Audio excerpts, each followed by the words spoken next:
नमस्कार, आप सुन रहे हैं पिक मी मानवा। तो हमारी स्टोरी स्टार्ट होती है यूनिवर्सिटी से, जहां हम एक बहुत ही लग्जरियस और ग्रैंड होटल देखते हैं। एक 5 स्टार सुपर होटल जहां का सोप शायद तुम्हारे फोन से भी महंगा होगा। उसी वक्त सीन शिफ्ट होता है एक होटल रूम के अंदर, जहां बाथरूम में एक लड़की शावर ले रही होती है और रूम के अंदर एक आदमी खड़ा होता है जिसका नाम फैंग काय है। फैंग काय धीरे से उस लड़की का ड्रेस उठाता है और उसे एक अजीब और गंदी नियत से स्मेल करता है, बिल्कुल रेड फ्लैग वाला सीन। उसके फेस पर एक इविल स्माइल होती है और वो अपने आप से सोचता है, जी आओ, आखिर में मैं तुम्हें अपना बना ही लूंगा। टिपिकल विलन वाली सोच। जब वो अपनी उल्टी सीधी सोच में खोया होता है तभी अचानक डोरबेल बजती है और बाहर से आवाज आती है, सर आपका फूड डिलीवरी आ गया है। ये सुन के फैंग काय थोड़ा इरिटेट हो जाता है और डोर की तरफ चलते हुए बोलता है, आ रहा हूँ। जैसे ही डोर खुलता है हम देखते हैं बाहर एक डिलीवरी बॉय खड़ा है और वही डिलीवरी बॉय हमारा मेन कैरेक्टर है येन। बहुत रिस्पेक्ट के साथ वो कहता है, सर आपका फूड डिलीवरी। लेकिन अपनी बात पूरी करने से पहले उसकी नजर रूम के अंदर चली जाती है। उसी वक्त बाथरूम का डोर खुलता है और जियाओ बाहर आती है, टॉवल में लिपटी हुई, बाल अभी भी गीले। वो फैंग काय की तरफ देखकर बोलती है, फैंग काय क्या तुमने मेरे कपड़े लिए? लेकिन फिर उसकी नजर येन पर पड़ती है जो डोर पर खड़ा होता है और वो शॉक में फ्रीज हो जाती है। दूसरी तरफ येन भी शॉक हो जाता है, उसका दिमाग ब्लैंक हो जाता है और शॉक की वजह से उसके हाथ से फूड का पैकेट नीचे गिर जाता है। ये देखकर फैंग काय गुस्से में चिल्लाता है, हे। इसी मोमेंट पर जियाओ यान को देखती है अचानक बोल पड़ती है, हनी तुम। ये सुन के फैंग काय कंफ्यूज हो जाता है, हनी। फिर उसे समझ आ जाता है कि ये डिलीवरी बॉय असल में कौन है। वो येन को ऊपर से नीचे देखकर मॉक करते हुए बोलता है, तो जियाओ तुम्हारा बेकार हस्बैंड निकला एक फूड डिलीवरी का है। वो हंसने लगता है और अपनी किस्मत पर प्राउड फील करता है। मुझे यकीन ही नहीं हो रहा कि जियाओ के बेचारे हस्बैंड से ऑर्डर किया। इस मोमेंट पर येन का गुस्सा फाइनली फूट पड़ता है। वो सीधा जियाओ की आंखों में देखकर अपना दिल का दर्द बोलता है, वैंग जिया, मैंने तुम्हारे फैमिली में 3 साल गुजारे, दिन में 3 बार तुम्हारे घर वालों को खाना खिलाया। उसकी नजर और हैवी हो जाती है जब वो बोलता है, इन 3 सालों में तुमने मुझे अपना हाथ तक छूने नहीं दिया। इसके साथ एक फ्लैशबैक दिखाया जाता है जहाँ जिया हमेशा येन को इग्नोर करती हुई कहती है, मेरे पास मत आना, जाके फ्लोर पर सो जाओ। बिल्कुल अल्टीमेट फ्रेंड जोन्ड हस्बैंड वाली ट्रीटमेंट। फ्लैशबैक से वापस आकर येन गुस्से और दर्द में चिल्लाता है, मैंने हमेशा सोचा था तुम एक प्रिंसिपल्स वाली लड़की हो, लेकिन आज तुम किसी और के साथ मजे कर रही हो। आंखों में आंसू लेकर वो पूछता है, तुमने ऐसा क्यों किया? लेकिन जियाओ के फेस पर जरा भी शेम नहीं होता। वो ठंडी आवाज में बोलती है, क्यों? क्योंकि मेरा हस्बैंड बस एक ऑर्डिनरी फूड डिलीवरी गाय है। वो फैंग काय की तरफ पॉइंट करके प्राउडली बोलती है, तुम्हें पता है ये कौन है? फैंग इन्वेस्टमेंट फर्म का सीईओ, फैंग फैमिली का यंग मास्टर, यूनू की एक फर्स्ट क्लास फैमिली जिसके एसेट्स बिलियंस में है। फिर येन की तरफ तुच्छी नजर से देखकर कहती है, मेरे लायक सिर्फ ऐसा आदमी है, तुम जैसा गरीब नहीं। बिल्कुल गोल्ड डिगर वाली सोच। मौका देखकर फैंग काय जियाओ के शोल्डर पर हाथ रखता है और येन से एरोगेंट टोन में बात करता है। फिर उसे इंसल्ट करते हुए बोलता है, अगर तुम यहाँ घुटनों पर बैठकर माफी मांगो तो मैं तुम्हें 5 स्टार रेटिंग दे दूंगा। ये सुन के येन अपने आप में सोचता है, तुम दोनों सिर्फ पैसे की वजह से इतनी बेशरम हो गए हो। इस मोमेंट पर फैंग काय जियाओ के पास आते हुए बोलता है, जिया इसकी टेंशन मत लो, यहाँ सिर्फ हम दोनों हैं। लेकिन उसकी बात पूरी होने से पहले येन आगे बढ़ता है और अपनी पूरी ताकत से फैंग काय का गला पकड़ लेता है और चिल्लाता है, रुक जा तू जानवर। फैंग काय घुटने लगता है और दर्द में चिल्लाता है, दर्द हो रहा है, छोड़ो मुझे। ये देखकर जियाओ इसकी हेल्प करने के बजाय येन पर ही चिल्लाने लगती है, ये चैन तुम्हारी हिम्मत कैसी हुई उस पर हाथ उठाने की? और उसे थ्रेटन करते हुए कहती है, अगर तुम अभी यहाँ से नहीं गए तो मैं सिक्योरिटी बुला लूंगी। इस मोमेंट पर ये चैन अपनी वाइफ को उस आदमी को प्रोटेक्ट करते हुए देखकर अंदर से टूट जाता है। फिर ये चैन अपना पास्ट याद करता है जहाँ फ्लैशबैक में उसके ग्रैंडफादर कहते हैं, ये लड़की मैंने तुम्हारे लिए चुनी है। वो सोचता है, जब मैंने इसे पहली बार देखा था मुझे लगा था मेरी लाइफ खुशियों से भरी होगी, लेकिन प्रेजेंट में वापस आकर वो सोचता है वो सब बस मेरी खुद की उम्मीदें थी। जाने से पहले वो जियाओ को एक लास्ट वार्निंग देता है, जियाओ उम्मीद करता हूँ एक दिन तुम्हें इसका पछतावा होगा। और फिर वो मुड़कर वहां से चला जाता है। जैसे ही वो जाता है जियाओ चिल्लाती है, पछतावा? मेरी लाइफ का सबसे बड़ा पछतावा तुम जैसे बेकार हस्बैंड होना है। इसके बाद सीन चेंज होता है और हम बाहर आते हैं जहाँ ये चैन अपने स्कूटर पर बैठा होता है। तभी उसका फोन बजता है। वो कॉल उठाता है और धीमी आवाज में बोलता है, हेलो 10-10 डिलीवरी।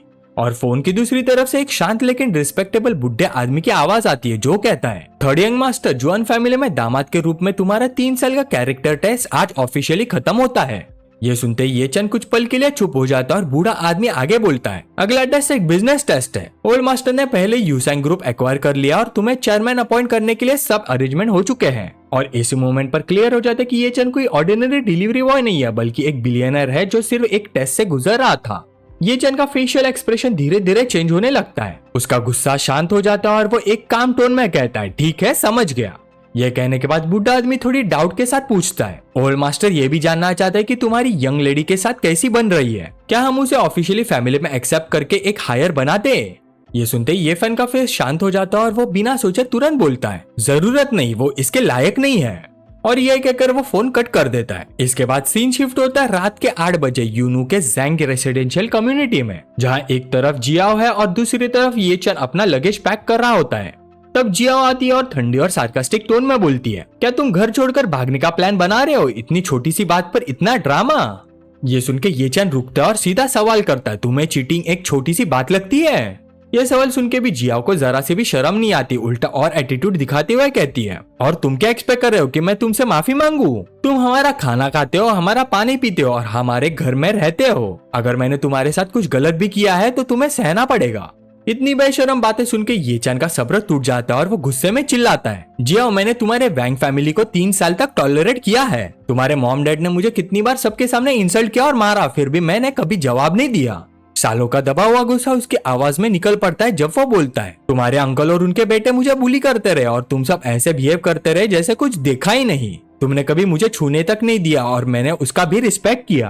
वो आगे बोलता है, ये सब इसलिए क्योंकि मैं तुम्हारी परवाह करता था, लेकिन आज के बाद मैं ये सब टॉलरेट और नहीं करूंगा। फिर सीधा शब्दों में अपना डिसीजन बताता है, जियाओ चलो डिवोर्स ले लेते हैं। डिवोर्स शब्द सुनते ही जियाओ शॉक हो जाती है और गुस्से में चिल्लाती है, ये चंद तुम्हारी हिम्मत कैसी हुई मुझसे डिवोर्स लेने की? फिर उसे डराने और नीचे दिखाने के लिए बोलती है, अगर तुम इतने बेकार नहीं होते तो मैं ऐसा करती ही क्यों? और सुनो, मैं मजाक नहीं कर रही थी। डिवोर्स के बाद तुम हजारों स्क्वायर मीटर के लग्जरी अपार्टमेंट में नहीं रह पाओगे और ना ही ऑडी चला पाओगे। ये धमकी सुनते ही ये चांद थोड़ी हंसी हंसता है और बोलता है, लग्जरी अपार्टमेंट और ऑडी मुझे नहीं चाहिए। ये सुनकर जिया और गुस्से में चिल्लाती है, ठीक है डिवोर्स, मुझे नहीं पता ग्रैंडपा ने क्या सोचा था जब उन्होंने मेरी शादी तुम जैसे लूजर से करवाई। बिना एक सेकंड वेस्ट किए ये चंद सीधा जवाब देता है, तो कल सुबह सिविल अफेयर्स ऑफिस चलते हैं और डिवोर्स ले लेते हैं। लेकिन जिया थोड़ी रुक कर बोलती है, कल पॉसिबल नहीं है, कल ग्रैंडमा का बर्थडे और पूरी फैमिली को 10 बजे से पहले उनके घर जमा होना है। फिर क्लियरली बोलती है, और ये डिसीजन एल्डर्स ने लिया था, इसलिए मुझे पहले अपने फैमिली से बात करनी होगी। ये सुन के ये चंद सिर्फ इतना कहता है, तो जल्दी से अपने फैमिली को बता दो, मैं तुम्हारा कॉल का वेट करूंगा। ये कहकर वो अपना बैग उठाता और बिना पीछे देखे निकलने लगता है। पीछे से जिया पागल की तरह चिल्लाती है, लूजर तुम्हें मुझे डिवोर्स देने का पछतावा जरूर होगा, कुछ ही दिन में तुम मेरे पास लौट कर आओगे और मुझसे भीख मांगोगे। लेकिन ये चंद उसकी बातों को कम्प्लीटली इग्नोर करता है और घर से बाहर निकल जाता है जहाँ तेज बारिश हो रही होती है। वो बारिश में खड़ा होता है, तभी उसका फोन फिर से बजता है। वो कॉल उठाता है और कहता है हेलो, और दूसरी तरफ से वही बुढ़ा आदमी कहता है, यंग मास्टर गाड़ी कॉर्नर पर आपका वेट कर रही है। ये सुन के ये चंद मुड़कर देखता है और वहाँ सिर्फ एक नहीं बल्कि पूरा कॉन्वॉय खड़ा होता है ब्लैक रोल्स रॉयस कार्स का। हर कार के पास ब्लैक सूट पहने बॉडीगार्ड्स खड़े होते हैं जो ये चंद को देखते ही एक साथ झुककर जोर से बोलते हैं, यंग मास्टर। बारिश और तेज हो जाती है, तब एक बॉडीगार्ड आगे बढ़कर अम्ब्रेला देता है, यंग मास्टर ये लो अम्ब्रेला। लेकिन ये चंद मना कर देता है और कहता है, जरूरत नहीं, बारिश मेरा दिमाग क्लियर करती है। फिर एक और बॉडीगार्ड आगे बढ़कर एक महंगा कोट ये चंद के शोल्डर पर डाल देता है और जैसे ही वो कोट पहनता है उसकी पूरी ऑरा चेंज हो जाती है, बिल्कुल ग्लो अप मूवमेंट। फिर वो एक ही कमांड देता है, जोर से चलो। और जैसे ही कॉन्वॉय चलना स्टार्ट करता है, आसपास के लोग ये सीन देखकर शॉक हो जाते हैं। भीड़ से आवाज आती है, वाओ रोल्स रॉयस। और कोई और चिल्लाता है, ये सब रोल्स रॉयस है, ये क्या हो रहा है? ऊपर से जिया भी अपार्टमेंट के विंडो से ये सब शोर सुनती है और नीचे झांक कर देखती है। कंफ्यूज होकर वो अपने आप से सोचती है, यहाँ इतनी सारी रोल्स रॉयस क्यों जा रही है? क्या कोई बहुत इंपॉर्टेंट आदमी आया है? पर उसे बिल्कुल भी आइडिया नहीं होती कि इंपॉर्टेंट आदमी वही है जिसे वो अभी घर से निकाल कर आई है। इसके साथ ही हमें ये फैमिली के बारे में बताया जाता है। दुनिया सिर्फ रॉथचाइल्ड्स, डुपेंट्स और मॉर्गन जैसे मिस्टीरियस फैमिलीज को जानती है, लेकिन सबसे मिस्टीरियस फैमिली असल में ये फैमिली है जिनके एसेट्स हंड्रेड्स ऑफ बिलियन से भी ज्यादा है। फिर भी वो लोग बहुत डिस्क्रीट रहते हैं और उनका नाम किसी भी रिच लिस्ट में नहीं मिलता। फिर सीन चेंज होता है और ये चंद ऑलरेडी एक हेलीकॉप्टर के पास पहुंच चुका होता है, जहाँ एक बॉडीगार्ड रिस्पेक्ट के साथ कहता है, यंग मास्टर इधर। यहाँ हमें बताया जाता है कि ये फैमिली अपने हायर्स को कैसे ट्रेन करती है। नेक्स्ट जनरेशन के कैंडिडेट्स का सिलेक्शन और टेस्ट उनके 3 साल की एज से ही स्टार्ट हो जाता है। 5 साल की एज तक वो मार्शल आर्ट्स, पियानो और वायलिन एक साथ सीख लेते हैं और 18 साल की एज तक वो एक अमेरिकन यूनिवर्सिटी के बिजनेस स्कूल का 5 साल का प्रोग्राम कंप्लीट कर चुके होते हैं। लेकिन सिर्फ पढ़ाई ही नहीं, उनके कैरेक्टर को शेप देने के लिए फैमिली के एल्डर्स उन्हें स्पेशल टेस्ट देते हैं। उसके बाद ये चंद को वो दिन याद आता है 3 साल पहले का, जब ये फैमिली एस्टेट पर उसके ग्रैंडफादर ने उसे ऑर्डर दिया था, ये चंद मैं तुम्हारी शादी वैंग फैमिली के साथ अरेंज कर रहा हूँ जो यूनू की एक सेकंड क्लास फैमिली है। प्रेजेंट में वापस आकर हेलीकॉप्टर में बैठे हुए ये चैन सोचता है, तब मैंने यह टेस्ट अपनी मर्जी से एक्सेप्ट किया था, लेकिन अब सब खत्म हो चुका है। कुछ देर बाद हेलीकॉप्टर एक पैलेस जैसी मेंशन पर लैंड करता है और गार्ड्स उसे रिसीव करता है। Young master welcome back. और इस तरह वो अपने असली घर और अपनी असली पहचान में वापस आ चुका है। मेंशन की तरफ देखते हुए वो सोचता है ये चैन वापस आ गया है। सीन फिर चेंज होता है अगले दिन सुबह 10 बजे यूनो के विला एरिया में, जहाँ वैंग फैमिली की ओल्ड लेडी का बर्थडे सेलिब्रेट हो रहा होता है। सब लोग उन्हें विश कर रहे होते हैं, ग्रैंडमा हैप्पी बर्थडे। तब भीड़ में से ग्रैंडमा जिया को पूछती है, अरे जिया वो लूजर ये चैन नहीं आया। जिया थोड़ी हेजिटेट करती है और कहती है शायद काम पर गया होगा। ये सुन के जुआन जानी और जुआन माओ हंस पड़ते हैं और बोलते हैं काम फूड डिलीवरी करने गया होगा। वैंग जानी गुस्से में बोलता है वह हमारी वैंग फैमिली पर एक दाग है। एक बार उसने मेरी मर्सिडीज को ठोक दिया था और मुझे अपने फ्रेंड्स को बताने की हिम्मत नहीं हुई कि वो हमारा रिलेटिव है। ये सब सुन के ओल्ड लेडी वैंग गुस्से से भड़क उठती है और ऑर्डर देती है उसे अभी तुरंत बुलाओ, उसे जरा भी तमीज नहीं है। ग्रैंडमा को गुस्सा देखकर जिया पैनिक हो जाती है और बोलती है ग्रैंडमा आज वो इसलिए नहीं आए क्योंकि हम डिवोर्स लेने वाले हैं। ये सुनते ही ग्रैंडमा शॉक होकर चिल्लाती है, क्या डिवोर्स? किसने तुम्हें डिवोर्स की परमिशन दी? क्या तुम भूल गई कि तुम्हारी शादी तुम्हारे लेट ग्रैंडफादर ने अरेंज की थी? ये सुन के जिया तुरंत अपना रोना धोना स्टार्ट कर देती है और वो घुटनों पर गिरकर बोलती है ग्रैंडमा मैं ग्रैंडपा की लास्ट विश के खिलाफ नहीं जा सकती, लेकिन ये चैन ने हद पार कर दी है, वो बाहर किसी और औरत के साथ अफेयर कर रहा है।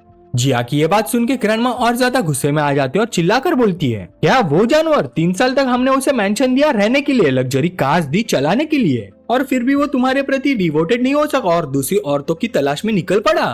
तभी वैंग जानी बीच में बोलता है जिया बुरा मत मानना, लेकिन इसमें तुम्हारी भी कुछ गलती है। शादी को 3 साल हो गए लेकिन तुमने उसे कभी छूने तक नहीं दिया, इसलिए ये चैन दूसरी औरतों की तलाश में है। क्या तुम ये चैन से डिवोर्स लेने और एक अमीर नया पति ढूंढने के मौके के लिए अपनी प्योरिटी बचाकर नहीं रख रही? वो बेवकूफी से समझ नहीं पाया होगा, है ना?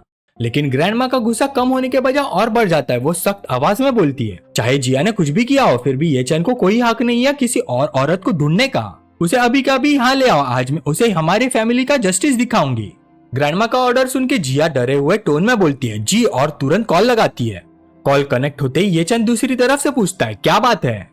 जिया एरोगेंट टोन में बोलती है ग्रैंडमा तुम्हें बुला रही है, लेकिन ये चैन बिना सोचे सीधा बोलता है मैं नहीं आ रहा और ये कहकर कॉल कट कर देता है। ये देखकर जिया गुस्से से भर जाती है और सोचती है इसकी हिम्मत कैसे हुई मुझ पर फोन काटने की। फिर वो ग्रैंडमा को बताती है वो नहीं आ रहा। ये सुनते ही ग्रैंडमा का गुस्सा फट पड़ता है और वो चिल्लाकर बोलती है live in sun in law की कीमत एक कुत्ते से भी कम होती है और फिर भी उसमें इतनी हिम्मत है नखरे दिखाने की। जानी तुम जाओ और उसे जबरदस्ती यहाँ ले आओ। जानी खुशी से बोलता है ठीक है और ये कहकर वो निकल जाता है। पर जाते जाते वो मन ही मन सोचता है मैंने ये चैन को कई बार पीटा है, ये अपनी मुठ्ठियां फैलाने का एक अच्छा मौका है। जॉनी के जाने के बाद ग्रैंडमा सबको एड्रेस करती है और बोलती है आज मैंने तुम सबको जल्दी इसलिए बुलाया क्योंकि कल ह्यूसेंग ग्रुप में एक नया चेयरमैन आया है, पर किसी को नहीं पता कि वो कौन है या कहां से आया है। फिर वो एक्सप्लेन करती है अभी हम 70 मिलियन के फंडिंग डील पर बात कर रहे हैं, लेकिन कॉन्ट्रैक्ट अभी साइन नहीं हुआ है। सबको पता है कि हमारी डेनिन रियल एस्टेट हमेशा ह्यूसेंग ग्रुप के साथ कोलैबोरेट करते आई है, इसलिए ह्यूसेंग ग्रुप के नए चेयरमैन के साथ अच्छे रिलेशन बनाना हमारी वैंग फैमिली के फ्यूचर के लिए सबसे इम्पोर्टेंट है। दूसरी तरफ सीन चेंज होता है जहां हम ये चैन को देखते हैं और उसका बॉडीगार्ड थोड़ा कंफ्यूज होकर पूछता है यंग मास्टर आप अभी भी डिलीवरी वाले कपड़े क्यों पहने हुए हो? इस बात पर ये चैन शांत टोन में जवाब देता है आज मेरा डिलीवरी पर्सन के कॉन्ट्रैक्ट का लास्ट दिन है, जो स्टार्ट किया था उसे फिनिश करना चाहता हूँ। और वो अपने आप से सोचता है कि अभी अपनी असली पहचान दिखाने का वक्त नहीं आया। जब मैं शैडो में रहता हूँ तब दुश्मन को क्लियरली देखना आसान होता है। ये अचानक उसका फोन बजता है और वहाँ वैन जानी अपनी कार में ये चैन को ढूंढते आते हुए देखता है। कॉल पर वो बोलता है हेलो ये चैन मैं वैन जानी बोल रहा हूँ, तुम कहाँ हो, चलो बात करते हैं। ये चैन बिना डरे शांत आवाज में बोलता है मैं लुआन रेसिडेंशियल कम्युनिटी में फूड डिलीवरी कर रहा हूँ। वैन जानी थोड़ी हंसी के साथ बोलता है मैं अभी वहाँ आ रहा हूँ, मेरा वेट करना। कुछ ही देर में वैन जानी अपनी कार फुल स्पीड में ले आता है और वो ये चैन के पास आकर जोर से ब्रेक लगाता है। फिर कार की विंडो नीचे करके एरोगेंट टोन में बोलता है कार में बैठ जाओ, ग्रैंडमा तुम्हें देखना चाहती है। ये सुन के ये चैन बिना रुके सीधा बोलता है चाहे तुम्हारी ग्रैंडमा जिया को सपोर्ट करे उसे कोई फर्क नहीं पड़ता, मैं वैसे भी डिवोर्स ले रहा हूँ। ये सुनते ही वैन जानी गुस्से से फट पड़ता और चिल्लाता है पागल हो गए हो क्या, मेरी ग्रैंडमा तुम्हें सपोर्ट करने वाली है, वो तुम्हें फैमिली जस्टिस देने चाहती है। इस पर ये चैन शांत रहकर पूछता है फैमिली जस्टिस किस बात पर? ये सवाल सुनते ही जानी और भी गुस्से में आ जाता है और उंगली दिखाकर बोलता है तुम बाहर किसी और औरत के पास गए हो इस बात पर, चाहे जिया कैसी भी हो वो अभी भी वैंग फैमिली का हिस्सा है, तुमने वैंग फैमिली को इंसल्ट किया है इसलिए तुम्हें मारना चाहिए। ये सुन के ये चैन धीरे से अपना हेलमेट उतारता और हैरानी से पूछता है मैं बाहर किसी और औरत के पास गया, ये जिया ने कहा? और अगले ही पल वो अपनी हंसी रोक नहीं पाता और जोर से हंसने लगता है। उसकी हंसी देखकर जानी इरिटेट होकर पूछता है, किस बात पर हंस रहे हो? तब ये चन का फेस सडनली सीरियस हो जाता है और वो अंदर ही अंदर गुस्से से सोचता है, वैंग जिया इतनी बेशरम औरत, जुल्म की भी कोई लिमिट होती है। ये चन की चेंजिंग ऑरा देखकर जानी के दिल में थोड़ा डर बैठ जाता है और वो सोचता है, ये क्या हो रहा है? ये चन का एक्सप्रेशन इतना डरावना कैसे हो गया, जैसे कोई सुपीरियर सबको नीचे दिखा रहा हो। लेकिन फिर वो खुद को समझाता है, नहीं मैं गलत देख रहा हूँ, ये बेकार का आदमी ऐसी ऑरा कैसे रख सकता है। ये सोचकर जॉनी कार का डोर खोलता है और धमकी भरी अंदाज में बाहर निकलता है। लगता है तुम्हें फिर से मार खाने का शौक हो गया है। फिर वो ये चन पर अटैक करने आगे बढ़ता है, आज मैं तुम्हें अच्छी तरह पीटूंगा। लेकिन उसके हाथ उठाने से पहले ही ये चन मुड़कर एक पावरफुल किक उसके फेस पर मार देता है, जिससे जानी दर्द में चिल्लाता है, आ। गुस्से में वो बोलता है, तू कचरा, तूने वापस लड़ने की हिम्मत कैसे दिखाई? ये कहकर वो अपनी पॉकेट से नाइफ निकालता है और चिल्लाता है, मैं ग्रैंडमा के लिए फैमिली जस्टिस दूंगा, मैं तुझे काट दूंगा, मार दूंगा। और वो तेजी से नाइफ से अटैक करना शुरू कर देता है, स्लैश स्लैश स्लैश। लेकिन ये चन बड़े आसानी से उसके सारे अटैक को डॉज कर लेता है और एक प्रिसाइज हिट से उसका हाथ मार देता है, जिससे उसकी नाइफ नीचे गिर जाती है। उसके तुरंत बाद ये चन पंचेस की बारिश कर देता है और जॉनी के फेस पर ब्रूटल हिट्स लगाता है। कुछ ही सेकंड्स में जॉनी जमीन पर गिर जाता है और दर्द में चिल्लाता है, जॉनी को बुरी हालत में छोड़कर ये चन उसे ठंडी वार्निंग देता है, वापस जाकर वैंग फैमिली को बता देना कि मैं अब उनका कुत्ता नहीं हूँ जो बुलाने पर आ जाता है और इशारे पर चला जाता है। अब मुझे कोई ऑर्डर नहीं दे सकता जब तक मैं खुद न चाहूँ। जमीन पर पड़ा हुआ जॉनी गुस्से में चिल्लाता है, तू बस एक लिविंग सन इन लॉ है, रुक जा, देख लूंगा तुझे। फिर सीन चेंज होता है और हम वैंगहा होटल का व्यू देखते हैं। वहाँ ओल्ड लेडी वेट कर रही होती है, तभी जॉनी वहाँ पहुंचता है। उसे देखकर वो खुशी से बोलती है, जॉनी तू हमेशा इतने एफिशिएंट हो। लेकिन फिर जॉनी लड़खड़ाते हुए कार से बाहर आता और रोते हुए बोलता है, ग्रैंडमा। उसका स्वॉलन फेस देखकर ग्रैंडमा शॉक हो जाती है और पूछती है, मेरे प्यारे पोते को किसने इतना मारा, किसने तुम्हें यह हाल किया? जॉनी रोते हुए कंप्लेन करता है, ग्रैंडमा वो जिया का बेकार हस्बैंड था, उसने ही मारा। ये सुनते ही जॉनी के फादर वैंग यूचिन जो पास खड़े होते हैं गुस्से से लाल हो जाते हैं और बोलते हैं, उस बेकार ने तुम्हें हर्ट करने की हिम्मत कैसे की? मैं उसे जिंदा नहीं छोड़ूंगा। फिर जॉनी बोलता है, ग्रैंडमा पुलिस को कॉल करते हैं। लेकिन ग्रैंडमा सिर हिलाकर मना कर देती है और बोलती है, ये फैमिली मैटर है, चिंता मत करो, मैं उसे उसकी सजा जरूर दूंगी। अगर पुलिस को बुला लिया तो ये शर्मनाक बात न्यूज में फैल जाएगी। फिर ग्रैंडमा युआचिन की तरफ मुड़कर ऑर्डर देती है, युआचिन मुझे पता है तुम्हारे अंडरवर्ल्ड में कुछ कॉन्टेक्ट्स हैं, उनसे कहो कि उस जानवर को अच्छी तरह सबक सिखाए और उसे मेरे सामने ले आए। उधर आधे घंटे बाद ये चन रेसिडेंशियल कम्युनिटी में चल रहा होता है। तभी दो बड़े बड़े गुंडे उसका रास्ता रोक लेते हैं और पूछते हैं, क्या तुम ये चन हो, हमारे साथ चलो। उन्हें देखकर ये चन समझ जाता है और बोलता है, फिर से वैंग फैमिली ने लोग भेजे हैं, आज मेरे डिलीवरी का लास्ट दिन है, मैं कहीं नहीं जा रहा। ये सुनते ही गुंडा गुस्से में बोलता है, तुम शांति से दी गई ड्रिंक रिजेक्ट कर रहे हो, अब जबरदस्ती पिलाई जाएगी, पहले इसके हाथ तोड़ दो फिर बात करेंगे। और दोनों इस पर अटैक कर देते हैं, लेकिन अगले ही पल सिर्फ चीखने की आवाज सुनाई देती है, आ आ आ। और सबको पीटने के बाद ये चन अपना डिलीवरी बैग चेक करता है और चैन की सांस लेते हुए बोलता है, अच्छा हुआ काम पर असर नहीं पड़ा। तभी एक गुंडा हिम्मत करके पीछे से उठता है और चिल्लाता है, रुक जा। ये सुनते ही ये चन बिना मुड़े पीछे एक पावरफुल पंच मार देता है, जिससे वो गुंडा हवा में उड़कर दूर जाके गिरता है और वो बेहोश पड़ जाता है। ये चन फिर से अपना बैग चेक करता है और बोलता है, अच्छा है, खाना ठीक है।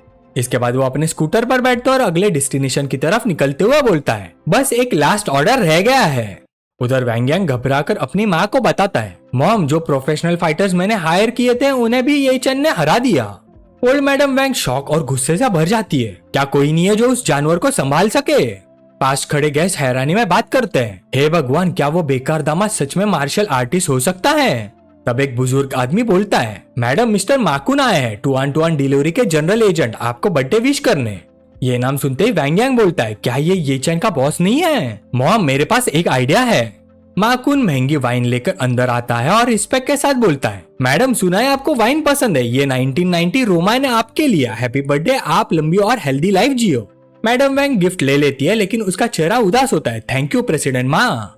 माकुन उसका मुंह नोटिस करता है, मैडम वैंग क्या बात है, आप परेशान लग रही है। मैडम वैंग गहरी सांस लेकर बोलती है, प्रेसिडेंट माँ शायद आप हंसेंगे, लेकिन हमारी वैंग फैमिली एक सीरियस फैमिली प्रॉब्लम से फेस कर रही है। वैंग यांग बीच में बोल पड़ता है, ये सब ये चैन की वजह से है, वो लिविंग दामाद। माकुन शॉक हो जाता है, क्या उसने चीट किया और आपकी यंग मास्टर को भी हर्ट कर दिया? इस लिविंग सन इन लॉ की इतनी हिम्मत कैसे हुई कि उसने वैंग फैमिली को इतना प्रोवोक किया? वो सोचता है, फिर बोलता है, अफसोस है मेरे पास यहाँ ज्यादा कनेक्शंस नहीं है, वरना मैं उस नालायक को सबक सिखा देता। वैंग यांग तुरंत बोलता है, नहीं प्रेसिडेंट माँ, आप मदद कर सकते हो, वो तुम्हारा एम्प्लॉय टू ऑन डिलीवरी में काम करता है। माकुन हैरान रह जाता है, ये चन एक डिलीवरी एम्प्लॉय है। फिर उसके फेस पर एक कॉन्फिडेंट स्माइल आ जाती है, प्रेसिडेंट वैंग ये मैटर मुझे दे दीजिए। माकुन तुरंत फोन करता है, हेलो लिटिल काय, एम्प्लॉय येचन का नंबर और लोकेशन चेक करो, अभी उसे एक ऑर्डर असाइन करो, लोकेशन ग्रैंड जुआन होटल। 15 मिनट बाद येचन होटल के बाहर पहुंचता है और कॉल करता है, मिस्टर मा आपका डिलीवरी आ गया है, मैं होटल एंट्रेंस पर हूँ। माकुन ठंडी आवाज में बोलता है, अंदर ले आओ। येचन थोड़ा सस्पिशियस हो जाता है, तो ये वैंग फैमिली का वेन्यू है, वो पोलाइटली बोलता है, होटल पॉलिसी के हिसाब से कुरियर अंदर नहीं ले जा सकते, आप बाहर आकर ले लीजिए। माकुन कहता है, ठीक है वेट करो, और कॉल कट कर देता है। बाहर येचन को कई लोगों के फुटस्टेप सुनाई देते हैं। माकुन मैडम वैंग और पूरी फैमिली के साथ बाहर आता है, मैडम वैंग इधर। फिर सीधा येचन के पास आकर बोलता है, अपनी यूनिफॉर्म और आईडी अभी उतारो। येचन कंफ्यूज होकर पूछता है, क्या मतलब? जॉनी जोर से हंसता है, इडियट, ये तुम्हारा बॉस है, माकुन टू ऑन डिलीवरी का जनरल एजेंट। माकुन धमकी भरे टोन में बोलता है, अगर यकीन नहीं है तो मैं मैनेजर से कॉल करवाता हूँ। फिर तुरंत येचन का फोन बजता है, मैनेजर चिल्लाता है, येचन तुमने प्रेसिडेंट माँ को कैसे ऑफेंड किया, तुम फायर्ड हो। ये सुनते ही येचन का गुस्सा और डिसअपॉइंटमेंट फूट पड़ता है, मैं ये सब पीसफुली खत्म करना चाहता था, लेकिन इस कमीने ने सब बर्बाद कर दिया। माकुन चिल्लाता है, जल्दी करो, उतारो सब, तुम फायर्ड हो, सब कुछ उतारो। गुस्से में येचन अपनी जैकेट उतार देता है, कोई रिकॉर्ड करते हुए हंसता है, हाँ बिल्कुल एक स्ट्रे डॉग जैसे लग रहा है। वैंग यांग उसका मजाक उड़ाता है, बेकार कचरा, अब कहाँ गई तुम्हारी अकड़, मेरे बेटे को मारा था ना। सबको इग्नोर करते हुए येचन शांत टोन में बोलता है, बॉस माँ सुना है तुम्हारा agency contract to on delivery के साथ इस साल खत्म हो रहा है। माकुन शौक और गुस्से में आ जाता है, इससे तुम्हें क्या? येचन सीधा बोलता है, रिन्यूअल के लिए कैपिटल जाने की जरूरत नहीं, तुम अब एजेंट नहीं रहोगे। माकुन गुस्से से फट पड़ता है, तू होता कौन है ये सब बोलने वाला, तू बोलेगा और मैं एजेंट नहीं रहूंगा, क्या तुम्हें पता है मेरी सीईओ के साथ कितनी स्ट्रॉन्ग रिलेशनशिप है? तभी मैडम वैंग गुस्से में बोलती है, येचन तुम जानो और नील करो। फिर सबके सामने अनाउंस करती है, आज मैं सबके सामने तुम पर फैमिली जस्टिस लागू करूंगी, पहले तुमने जिया के साथ धोखा किया, फिर मेरे पोते को मारा। येचन सीधा मना कर देता है, ओल्ड लेडी सपने देखना बंद करो, मैं क्यों घुटनों पर बैठूंगा। मैडम वैंग उसे उसका पास्ट याद दिलाती है, 3 साल पहले जब तुम हमारी फैमिली में आए थे तुमने खुद प्रॉमिस किया था, मैं तुमसे पूछती हूँ क्या वो प्रॉमिस अभी भी वैलिड है, कि अगर तुमने वैंग फैमिली को नुकसान पहुंचाया तो तुम हमारी फैमिली का जस्टिस एक्सेप्ट करोगे। येचन सीधा खड़ा रहता है बिना डरे, जो मैं येचन बोलता हूँ वो हमेशा वैलिड होता है। मैडम वैंग तुरंत ऑर्डर देती है, अच्छा वैंग फैमिली का जॉइंट ड्रैगन रूलर लेके आओ। कुछ ही देर बाद वो लोग एक चमकता हुआ गोल्डन ड्रैगन रूलर ले आते हैं, बिल्कुल अल्टीमेट फैमिली ड्रामा वेपन। इस पनिशमेंट वेपन के बारे में बताया जाता है कि अगर इससे फेस पर मारा जाए तो कम से कम 3 दिन तक दर्द रहता है, और अगर कुछ और बार मारा जाए तो मांस तक सड़ने लगता है। मैडम वैंग गुस्से में ऑर्डर देती है, इसे 20 बार मारो। वैंग यांग रूलर पकड़ लेता है, जी। तब जिया के फादर वैंग जी आगे बढ़ते हैं और बोलते हैं, मदर गलती मेरी है, मैंने अपने दामाद को ठीक से डिसिप्लिन नहीं किया, मुझे इसे खुद सबक सिखाने दीजिए। लेकिन उसी वक्त जिया खुद आगे आती है और अपने फादर के हाथ से रूलर छीन लेती है, मैं मारूंगी, वो मेरा हस्बैंड है, मैं ही उसे मारूंगी। ये देखकर येचन का एक्सप्रेशन चेंज हो जाता है, उसके फेस पर एक सार्कास्टिक स्माइल आ जाती है। वो सीधा जिया की हिपोक्रेसी पर अटैक करता है, पहले तुमने चीट किया, फिर मुझे ही चीटिंग का ब्लेम दे दिया, इतना भी काफी नहीं था, अब तुम मेरा फेस भी थप्पड़ से तोड़ना चाहती हो।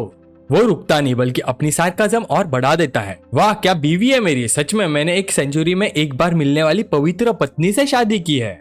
ये कड़वी सच्चाई सुनते ही जिया का फेस गुस्से से लाल हो जाता है, लेकिन अगले ही पल अपनी ईगो सेटिस्फाई करने और पावर दिखाने के लिए वो जोर से अनाउंस करती है, वो मेरा हस्बैंड है, अगर कोई उसे मारेगा तो वो हक सिर्फ मेरा है। वो अपने आप को जस्टिफाई करने लगती है। जैसे ही वो ये सोच रही होती है अचानक सीन चेंज हो जाता है। जॉनी जो पास ही खड़ा होता है आगे बढ़कर जिया के हाथ से ड्रैगन रूलर छीन लेता है। उसका गुस्सा कंट्रोल से बाहर होता है, उसका फेस लाल पड़ चुका होता है। वो ये चैन पर चिल्लाता है, ये चैन तू कुत्ता कमीना। जैसे ही वेपन उसके हाथ में आता है जॉनी का कॉन्फिडेंस बढ़ जाता है। वो पूरी ताकत से ये चैन की तरफ बढ़ता है। मुझे मारने की हिम्मत कैसे हुई, आज तेरा चेहरा बिगाड़ कर रखूंगा। वो रूलर हवा में घुमाता है लेकिन हिट होने से पहले ट्विस्ट आ जाता है। ये चैन बिजली की स्पीड से जॉनी का रिस्ट हवा में ही पकड़ लेता है। जॉनी रिएक्ट करे उससे पहले ये चैन काउंटर अटैक करता है और एक जबरदस्त थप्पड़ सीधा जॉनी के फेस पर जड़ देता है। थप्पड़ इतना पावरफुल होता है कि जॉनी दर्द से चीख उठता है। बिल्कुल जो बोलेगा वो ही पाएगा वाला सीन। सारे के शॉक हो जाते हैं। किसी को यकीन नहीं होता कि वैंग फैमिली का लिविंग सन इन लॉ ने वैंग फैमिली के पोते पर हाथ उठा दिया। ये देखकर मैडम वैंग का गुस्सा पीक पर पहुंच जाता है और वो चिल्लाती है, तुम्हें पता है यहाँ कितने डिपार्टमेंट हेड्स और डायरेक्टर्स मौजूद हैं? वो उसे थ्रेटन करती है, वो सब तुम्हें यही से अरेस्ट करवा सकते हैं और सीधा जेल भेज सकते हैं। इतनी बड़ी धमकी के बाद भी ये चैन बिल्कुल काम खड़ा रहता है, उसका दिमाग बिल्कुल ठंडा होता है। यहाँ सब गेस्ट ने क्लियरली देखा है जॉनी ने पहले वेपन के साथ मुझ पर अटैक किया, मैं सिर्फ अपनी सेल्फ डिफेंस कर रहा था। तब भीड़ में से एक गेस्ट आगे आता है और सिचुएशन और कॉम्प्लिकेट बना देता है। लेकिन तुमने खुद कहा था कि तुम वैंग फैमिली का जस्टिस एक्सेप्ट करोगे, अब जब पनिशमेंट का टाइम आ गया तुम पीछे हट गए, क्या ये एक आदमी के लायक है? दूसरे लोग भी उसका सपोर्ट करते हैं, बिल्कुल सही, ये आदमी ट्रस्टवर्दी नहीं लगता। ये चन उन्हें बीच में रोकता है और अपनी कंडीशंस रखता है। मैं वैंग फैमिली का जस्टिस तब एक्सेप्ट करूंगा जब मैंने सच में कुछ गलत किया हो। ये सुनते ही मैडम वैंग फट पड़ती है, तुमने जिया के पीछे औरतों के साथ चक्कर चलाया और मेरे पोते को मारा, क्या ये काफी नहीं है? अब ये चन का सब्र खत्म हो जाता है, वो सबके सामने सच रख देता है। इन 3 सालों में मैंने जिया से दिल से प्यार किया, मेरा ध्यान कभी इधर उधर नहीं गया। फिर वो जोर से बोलता है, मैं असली सच बताऊंगा, चीट करने वाली तुम्हारी ग्रैंड डॉटर है। कल वो फैंकाई के साथ होटल में रूम लेकर गई थी, चाहो तो रूम रिकॉर्ड चेक कर लो। ये नाम सुनते ही भीड़ में हंगामा मच जाता है, सब लोग एक साथ शॉक में बात करने लगते हैं। फैंकाई, फैंग फैमिली का सेकंड यंग मास्टर। कोई और बोलता है, मैंने पहले ही सुना था कि वैंग फैमिली फैंग फैमिली से रिश्ता जोड़ना चाहती है, लगता है सच है। गॉसिप तेजी से फैलने लगती है। अपने रेपुटेशन को गिरते हुए देख जिया घबरा जाती है और तुरंत कवर अप करने लगती है। वो अपनी ग्रैंडमा और सबको बोलती है, इसकी बकवास पर ध्यान मत दो, कल मैं फैंकाई के साथ सिर्फ बिजनेस डिस्कस करने मिली थी। सबको पता है कि हमारी जिन चैन रियल एस्टेट अभी कैपिटल रेस कर रही है, मैं फंड रेजिंग डिस्कस करने गई थी। ये चैन तुरंत काउंटर करता है, बिजनेस डिस्कस करने के लिए तुम्हें होटल रूम लेना पड़ा, बात करने के लिए टावल में आना जरूरी था। वो भीड़ की तरफ इशारा करता है, क्या तुम सबको बेवकूफ समझती हो? एटमॉस्फेयर गर्म होता जा रहा होता है, तभी अचानक कुछ लोग डोर की तरफ देखकर चिल्लाते हैं, अरे यंग मास्टर फैंग आ गया। कोई और हंसता है, परफेक्ट टाइमिंग, अभी उसी की बात कर रहे थे और वो आ भी गया। फैंग का एंट्री लेता है और पूछता है, यहाँ क्या हो रहा है?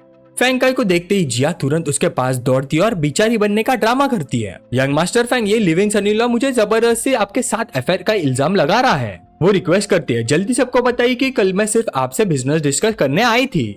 ये सुनते ही फैंग का अंदर से गुस्से से जल उठता है, ये बेकार आदमी ने मेरा और जिया का अफेयर सबके सामने एक्सपोज कर दिया। लेकिन बाहर से काम रहकर वो सबको एड्रेस करता है, प्लीज सब लोग इस बेकार ये चन की बातों पर ध्यान मत दो, मैं और जिया बिल्कुल इनोसेंट है। वो एक्सप्लेन करता है, कल वो सिर्फ मुझे एक डॉक्यूमेंट देने आई थी। फिर पूरे एरोगेंस के साथ वो ये चन की तरफ मुड़कर चैलेंज करता है, तुम कह रहे हो कि मेरा जिया के साथ अफेयर है, क्या तुम्हारे पास कोई प्रूफ है, वीडियो या फोटो?